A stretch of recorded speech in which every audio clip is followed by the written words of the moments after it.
Bonjour à tous, bienvenue au Centre Léon Bérard, institut spécialisé en cancérologie à Lyon. La prise en charge du cancer reste actuellement un enjeu sanitaire réellement important dans notre société compte tenu du nombre de cancers encore diagnostiqués chaque année. Et face à ce constat, les techniques, les expertises, les analyses et les traitements continuent d'évoluer constamment vers une médecine de plus en plus personnalisée. Et cette médecine, on l'appelle être une médecine de précision. Elle prend en compte un nombre de facteurs divers et variés chez le patient pour pouvoir lui offrir un plan de soins thérapeutique adapté. Et ces facteurs, ils sont notamment d'ordre biologique et génétique inscrits dans l'ADN du patient. Dans le reportage qu'on va vous présenter juste après, vous allez comprendre comment ces facteurs ils sont recueillis, comment ils sont traités et analysés pour pouvoir favoriser la prise en charge thérapeutique du patient, voire optimiser ses options et ses chances thérapeutiques. Si vous êtes intéressé par les innovations médicales et que vous souhaitez en apprendre davantage ou que vous êtes un patient qui souhaite accéder à la médecine en oncologie, n'hésitez pas à retrouver nos ressources sur notre site internet PCM4U.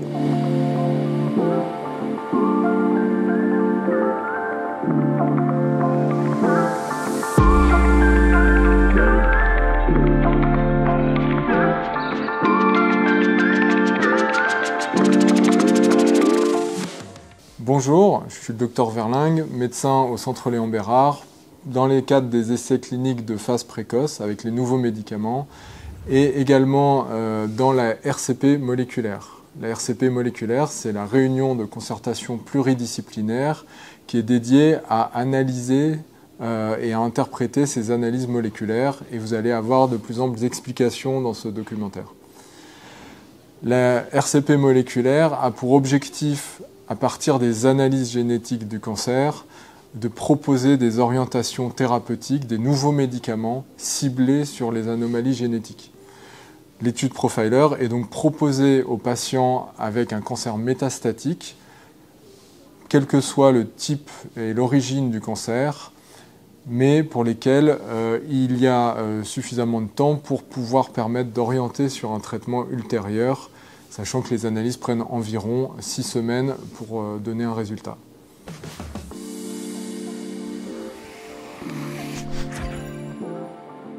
L'étude Profiler pour profil génétique et immunologique de la tumeur.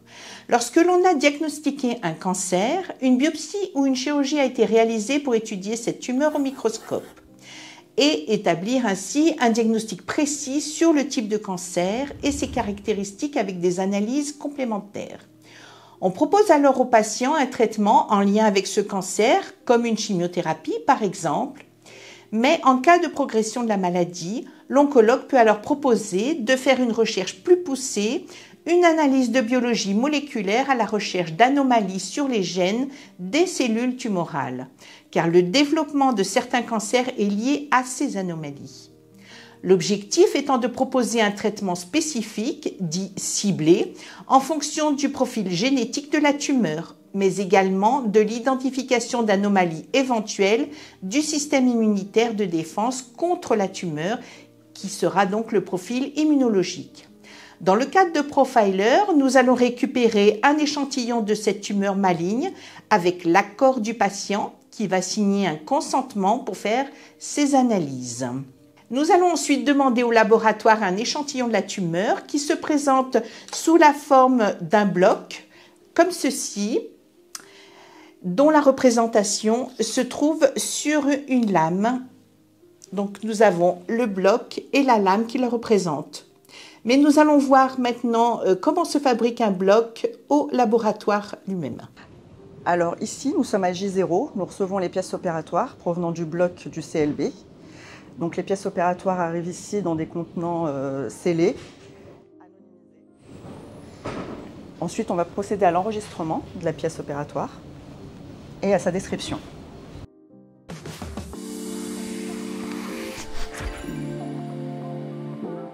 La description va se faire sous des hottes. Donc le pathologiste va décrire la pièce, la mesurer, la peser, l'ancrer pour visualiser les berges ensuite sur lame, congeler si c'est nécessaire, puis ensuite nous avons une fixation au formol sur une durée de 24 heures. Le formol, c'est un fixateur qui permet de garder les cellules dans un état le plus proche de vivant. mais elles ne bougent plus, elles vont plus évoluer, donc elles ne vont pas mourir. Ça nous permet de pouvoir les analyser sans qu'elles continuent d'évoluer. Elles restent à leur état dans lequel on les a prélevées. Donc une fois qu'on a toutes nos cassettes échantillonnées, on les met dans des paniers, donc comme celui-ci. Et c'est un cycle de 15 heures à peu près, 14-15 heures, avec différents bains d'alcool. Donc encore 2 nouveaux bains de formol, avec après un gradient d'alcool différent, afin de déshydrater le prélèvement pour qu'il n'y ait plus une seule trace d'eau à l'intérieur. Et après 3 bains de paraffine, pour commencer à faire imprégner la paraffine à l'intérieur du tissu. Donc là, nous sommes à J+1, où nous allons réaliser l'échantillonnage des pièces opératoires à arriver la veille. Donc nous allons mettre en cassette les zones d'intérêt de chacune des pièces opératoires reçues. Donc pour nous, les zones d'intérêt, ça va être la tumeur ou alors les marges ou des cicatrices qu'on aura repérées en macroscopie.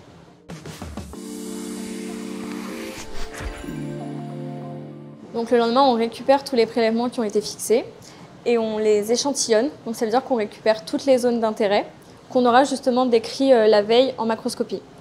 On les échantillonne dans des petites cassettes qui ont toutes la même taille. Ça permettra après de les déshydrater sans qu'ils bougent. Donc le principe est simple, on ne dépasse pas la taille, sinon ça se fixe mal parce qu'il y a encore des bains de fixation le lendemain.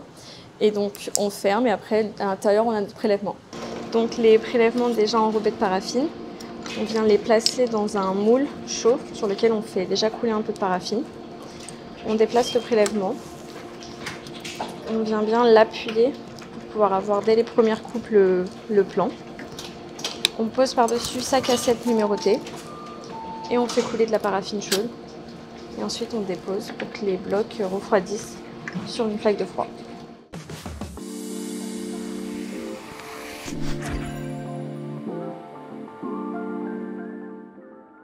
Je vais en faire des lames.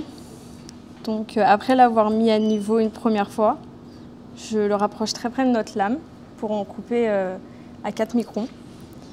Et je vais essayer de faire un ruban. Donc on récupère avec le pinceau mouillé ici.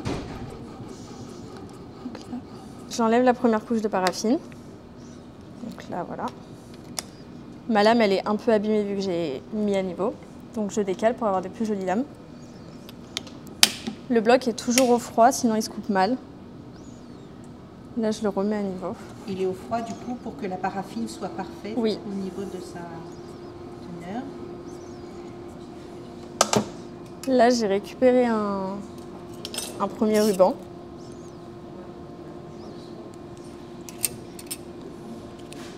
Et donc cette lame, ça va être la représentation de ce qu'il y a sur le bloc. Oui. On prépare des lames avec de l'eau pour que nos coupes puissent adhérer après à la lame. Donc là, je les récupère et je viens les déposer sur la lame. Et je fais ça autant de fois que nécessaire.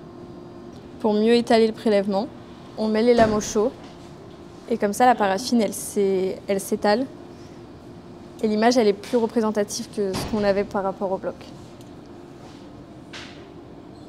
Elles sont colorées en HPS, donc c'est notre coloration classique. Et donc après, le médecin les lit et il nous fait d'autres demandes de techniques complémentaires si besoin. Et c'est ce qui va permettre au médecin de repérer précisément où se trouve la tumeur.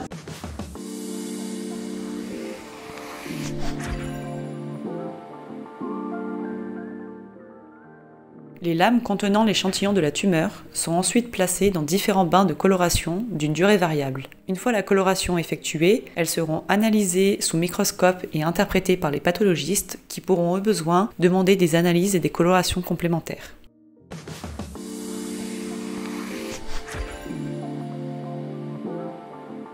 Suite à l'étape de macroscopie, le médecin, le pathologiste, reçoit un plateau avec toutes les lames nécessaires pour l'analyse du prélèvement. Il va ensuite sélectionner une lame d'intérêt sur laquelle il y aura le plus de cellules tumorales, selon lui. Sur cette lame, il va sélectionner une zone et indiquer un pourcentage de cellules tumorales. Ce pourcentage exclut l'inflammation et la nécrose potentielle du prélèvement. Cette lame ira ensuite sur une autre plateforme pour la suite de la prise en charge, dont l'extraction d'ADN.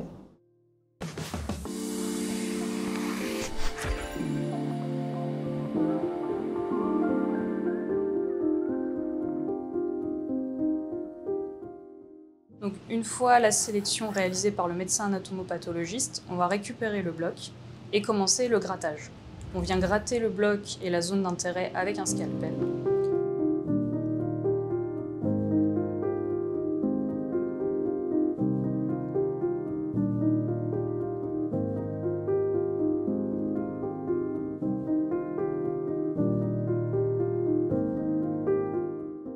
La première étape sera le déparaffinage pour libérer le tissu. Pour cela, on utilisera une solution de déparaffinage qui sera chauffée et ensuite on séparera le tissu de la paraffine. Le tissu sera alors mis en présence d'une solution d'incubation et d'un tampon de lise qui permettra de commencer à liser les cellules.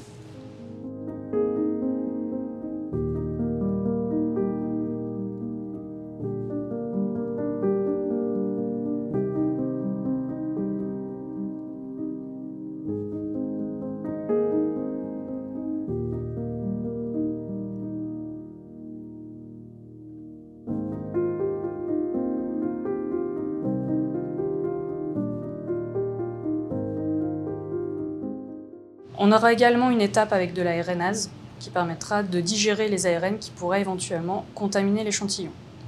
L'ARN pourra également être extrait a posteriori si le matériel est suffisant. Donc, une fois le LISA obtenu, on le mettra en contact avec des billes magnétiques. Ces billes magnétiques vont alors se lier à l'ADN et grâce à des bains successifs de lavage, nous obtiendrons de l'ADN qui sera élué en finale. L'ADN obtenu sera alors dosé, c'est-à-dire quantifié, et selon la concentration, pourra être transmis à la plateforme de génomique des cancers qui réalisera l'analyse et le séquençage. Si le matériel le permet, il sera également conservé en banque d'échantillons.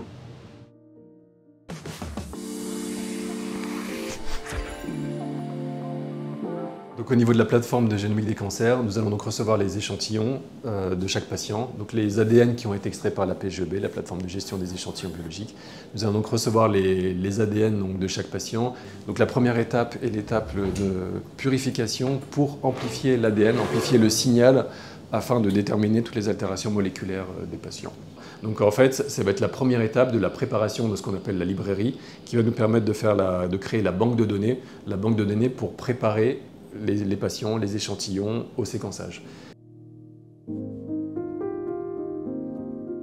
Purification avec ici des billes magnétiques. Donc l'ADN va se lier aux billes et nous allons pouvoir sélectionner les zones d'intérêt, les régions qui nous intéressent, les séquences que nous allons pouvoir analyser.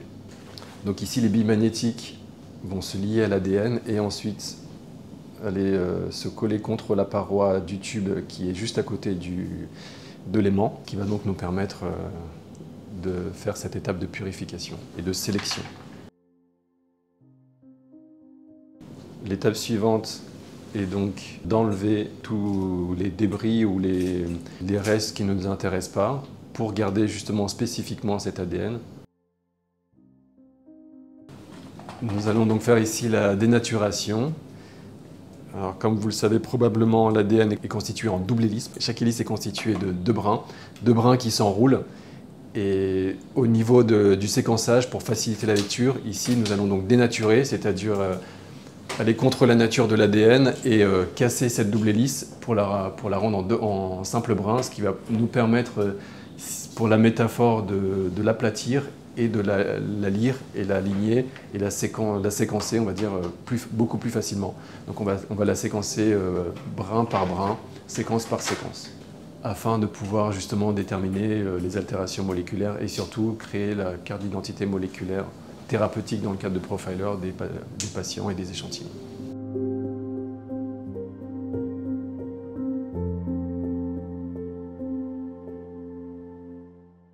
La dénaturation d'ADN dure 5 minutes.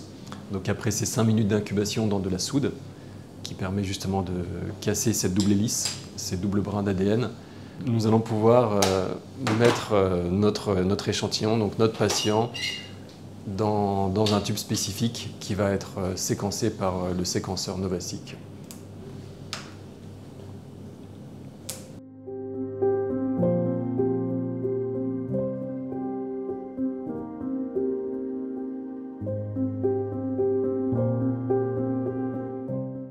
Et le séquençage, comme je l'appelle, c'est l'étape de la lecture de l'ADN. En fait, on va rentrer dans la salle de lecture, donc dans les séquenceurs qui vont nous permettre de séquencer l'ADN. Et donc, nous allons donc lire toutes les molécules d'ADN de chaque patient. Donc, grâce à ce séquenceur, nous pouvons séquencer. Donc là, aujourd'hui, nous allons séquencer 20 patients dans le cadre de Profiler. 20 patients pour lesquels nous allons analyser aujourd'hui uniquement l'ADN, parce qu'on ne pourrait y revenir, mais on peut analyser aussi l'ARN ou d'autres prélèvements de chaque patient. Donc, la lecture, le séquençage, il faut l'imaginer comme une bibliothèque. Donc en fait, une bibliothèque dans laquelle en fait, la bibliothèque représente le génome entier. Le génome est donc constitué de 23 paires de colonnes, 46 colonnes. Donc la première paire de colonnes représente le chromosome numéro 1, la deuxième colonne le chromosome numéro 2, et ainsi de suite, jusqu'à la 23e paire qu'on appelle les chromosomes sexuels.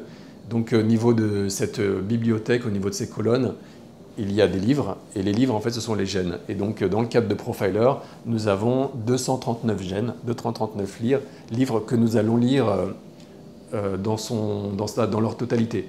Nous allons quand même avoir une vue globale du génome, une vue globale de tous les gènes, de tout le génome, mais au niveau thérapeutique, ce qui nous intéresse pour chercher les altérations moléculaires, nous allons aller regarder jusqu'au gène. Donc si on prend un livre et qu'on commence à le lire, on va regarder donc déjà les différentes parties. Donc on sait qu'il y a des exons, donc des chapitres, il y a des paragraphes, il y a des mots, il y a des lettres. Donc nous allons regarder au niveau de la sensibilité, nous allons détecter les altérations jusqu'à la faute d'orthographe, jusqu'à justement cette petite faute d'orthographe, ce nucléotide, cette lettre qui va changer et qui peut avoir des conséquences au niveau de la santé. Donc nous allons détecter ces altérations moléculaires, ensuite donc les interpréter, en discuter avec les cliniciens, et justement dans le cadre de Profiler, le but et de gommer, de réparer justement ces altérations, donc de corriger ces fautes d'orthographe, de corriger justement ces fautes avec le bon traitement, la bonne option thérapeutique qui va nous permettre justement de rééquilibrer ce déséquilibre moléculaire au niveau de la santé du patient. Donc, juste pour résumer, on peut aller zoomer jusqu'à l'altération moléculaire au niveau du nucléotide, au niveau de la faute d'orthographe. On peut le voir aussi au niveau du paragraphe, au niveau du livre. Donc on peut voir s'il y a des livres qui sont en double, en triple ou qui sont manquants.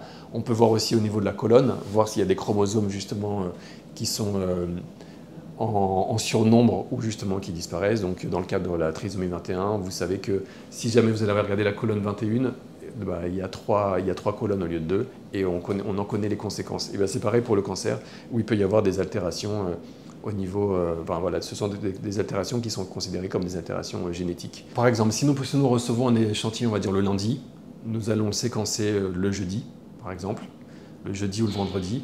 Le séquençage dure à peu près 27 heures de lecture, donc sur le week-end.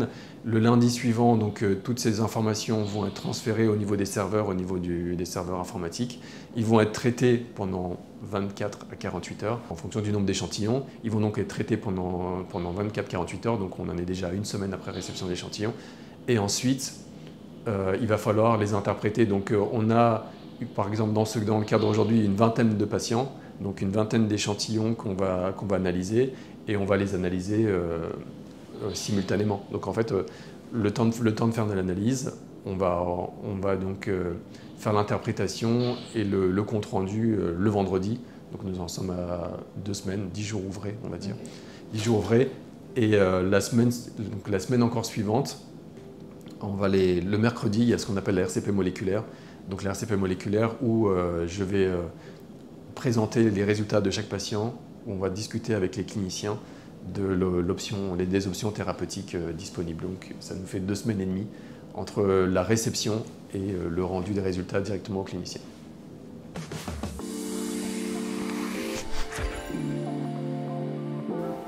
Donc à partir de toutes les analyses moléculaires que vous avez vues dans ce reportage, on obtient une liste d'altérations génétiques du cancer d'un patient.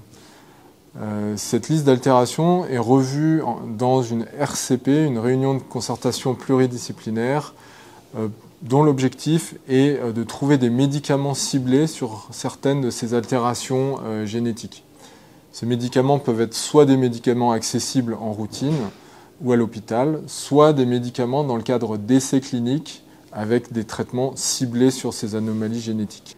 Les essais cliniques peuvent être soit au centre Léon Bérard, soit dans des hôpitaux périphériques ou au plus proche du domicile du patient.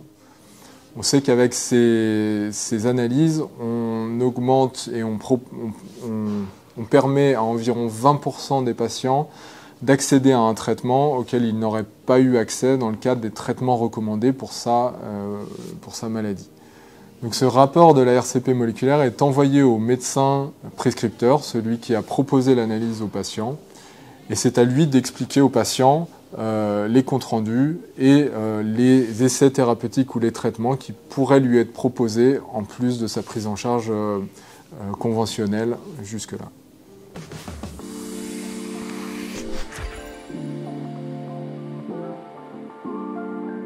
Donc ensuite, les blocs sont conservés dans cette pièce, les blocs et les lames HPS, ils sont conservés à vie.